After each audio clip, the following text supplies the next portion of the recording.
Kurikulum 2013. Konsep pembelajaran dalam kurikulum 2013. Kurikulum 2013 adalah kurikulum yang menjadi acuan pelaksanaan pembelajaran di sekolah atau madrasah dari mulai tingkat pendidikan dasar sampai tingkat pendidikan menengah.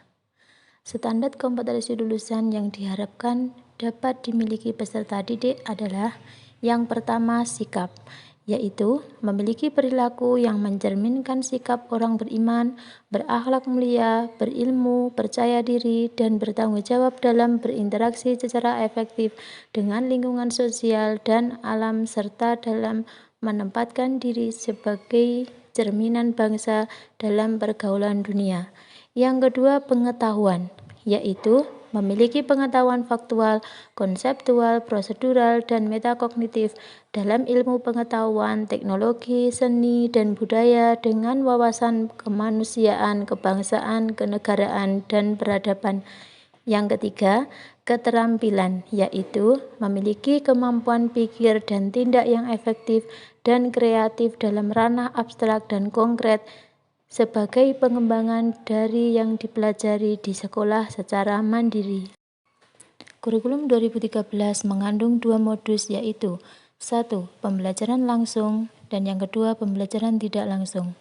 Pembelajaran langsung adalah proses pembelajaran di mana peserta didik mengembangkan pengetahuan, kemampuan berpikir, dan keterampilan psikomotorik melalui interaksi langsung dengan sumber belajar yang dirancang dalam silabus dan RPP berupa kegiatan-kegiatan pembelajaran. Yang kedua, pembelajaran tidak langsung adalah proses pembelajaran yang terjadi selama proses pembelajaran berlangsung, tetapi tidak dirancang dalam kegiatan khusus, misalnya pembelajaran dalam rangka mengembangkan nilai dan sikap peserta didik. Dalam proses pembelajaran K13 menggunakan pendekatan saintifik, artinya pembelajaran yang logis berbasis pada fakta, data, atau fenomena yang dapat dijelaskan dengan logika atau penalaran tertentu, bukan sebatas kira-kira, hayalan, legenda, atau dongeng semata. Pengertian dan hubungan SKL, KI, KD, indikator, dan tujuan pembelajaran. SKL adalah kriteria mengenai kualifikasi kemampuan lulusan yang mencakup sikap, pengetahuan, dan keterampilan. Kompetensi inti merupakan tingkat kemampuan untuk mencapai standar kompetensi lulusan yang harus dimiliki seorang peserta didik pada setiap tingkat kelas. Kompetensi dasar merupakan kemampuan dan materi pembelajaran minimal yang harus dicapai peserta didik untuk suatu mata pelajaran pada masing-masing satuan pendidikan yang mengacu pada kompetensi inti. Sedangkan indikator adalah ukuran karakteristik atau ciri-ciri dari ketercapaian kompetensi dasar berdasarkan taksonomi kemampuan baik pada ranah sikap, pengetahuan, maupun keterampilan. Prinsip-prinsip pembelajaran kurikulum 2013. Peserta didik dari diberitahu menjadi mencari tahu. Dari guru sebagai satu-satunya sumber belajar menjadi belajar berbasis pada aneka sumber belajar.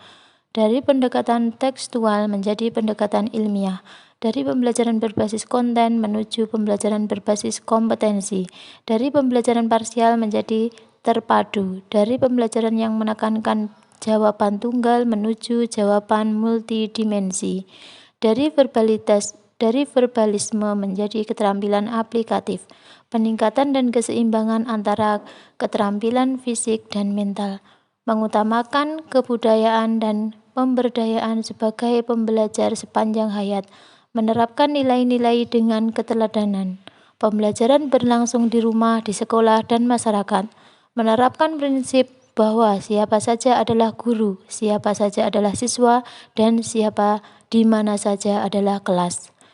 Pemanfaatan teknologi dan komunikasi. Yang terakhir, pengakuan atas perbedaan individual dan latar belakang budaya peserta didik. Langkah-langkah pembelajaran dalam kurikulum 2013. Yang pertama, perencanaan pembelajaran.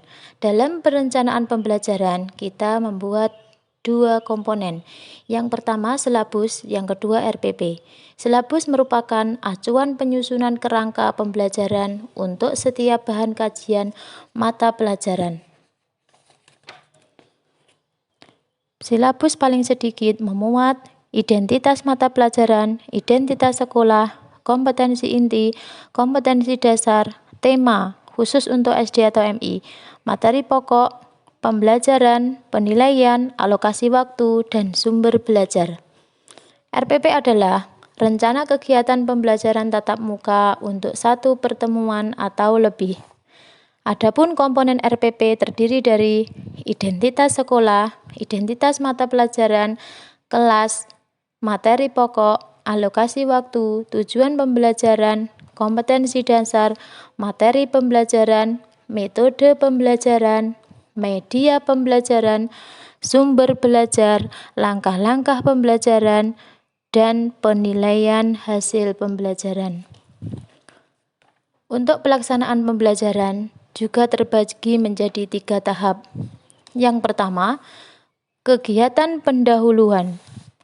Dalam kegiatan pendahuluan, hal-hal yang perlu dilakukan guru adalah menyiapkan peserta didik secara psikis dan fisik, mengajukan pertanyaan-pertanyaan tentang materi yang sudah dipelajari dan terkait dengan materi yang akan dipelajari, mengantarkan peserta didik kepada suatu permasalahan atau tugas yang akan dilakukan untuk mempelajari suatu materi dan menjelaskan tujuan pembelajaran, menyampaikan garis besar cakupan materi dan penjelasan tentang kegiatan yang akan dilakukan peserta didik untuk menyelesaikan permasalahan atau tugas.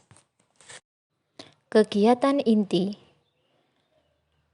Dalam kegiatan inti mencakup 5 kegiatan belajar. Yang pertama, mengamati, kedua, menanyakan, ketiga, mengumpulkan informasi, keempat, mengasosiasikan informasi, kelima, mengkomunikasikan hasil. Kegiatan penutup. Dalam kegiatan penutup ada beberapa hal yang perlu dilakukan, yaitu yang pertama, guru bersama-sama dengan peserta didik membuat rangkuman atau kesimpulan. Yang kedua, guru melakukan penilaian atau post-test. Ketiga, guru memberi umpan balik terhadap proses dan hasil pembelajaran. Selanjutnya, guru merencanakan kegiatan tindak lanjut dalam bentuk pembelajaran remedi, pengayaan, dan konseling. Yang terakhir, penyampaian rencana pembelajaran pada pertemuan berikutnya. Langkah terakhir, penilaian pembelajaran. Penilaian atau evaluasi pembelajaran dalam kurikulum 2013 menggunakan pendekatan otentik. Pendekatan otentik yaitu pendekatan penilaian yang menghendaki peserta didik menampilkan sikap, menggunakan pengetahuan dan keterampilan yang diperoleh dari pembelajaran dalam situasi yang sesungguhnya atau dunia nyata. Perubahan kurikulum 2013. Perubahan tersebut adalah nama kurikulum menjadi kurikulum 2013 edisi revisi yang berlaku secara nasional.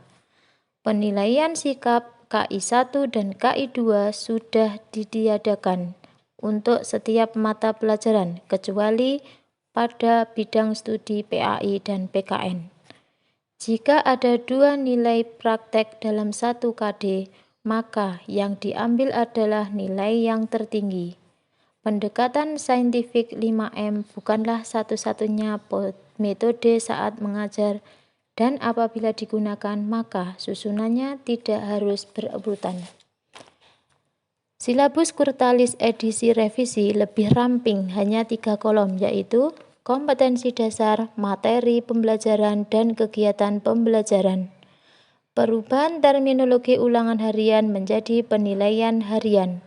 Ujian akhir semester menjadi penilaian akhir semester. Penilaian akhir tahun untuk semester 2 dan UTS sudah ditiadakan. Menata kelas pembelajaran aktif dan dinamis. Pentingnya setting kelas memungkinkan hal-hal sebagai berikut. Mobilitas. Peserta didik dikondisikan ke bagian lain dalam kelas. Aksesibilitas. Peserta didik mudah menjangkau sumber belajar yang tersedia. Komunikasi. Peserta didik mudah berkomunikasi secara intensif kepada seluruh teman di kelas. Interaksi. Memudahkan interaksi antara guru dan peserta didik maupun antar peserta didik. Dinamika. Kelas dinamis dibuktikan dengan dinamika kelompok, dinamika individu, dan dinamika pembelajaran. Terakhir, variasi kerja peserta didik memungkinkan peserta didik bekerja sama secara perorangan, berpasangan, atau kelompok. Setting atau formasi kelas. Yang pertama, formasi huruf U. Para peserta didik dapat melihat guru dan melihat media visual dengan mudah, dan mereka dapat saling berhadapan langsung satu dengan yang lain. Yang kedua, formasi lingkaran. Para peserta didik duduk pada sebuah lingkaran tanpa meja atau kursi untuk melakukan interaksi berhadap-hadapan secara langsung. Yang ketiga, susunan chevron. Susunan V mengurangi jarak antara para peserta didik, pandangan lebih baik dan lebih memungkinkan. Sekian penjelasan materi konsep pembelajaran kurikulum 2013 dari saya, Ayati Robiah. Semoga dapat bermanfaat. Terima kasih.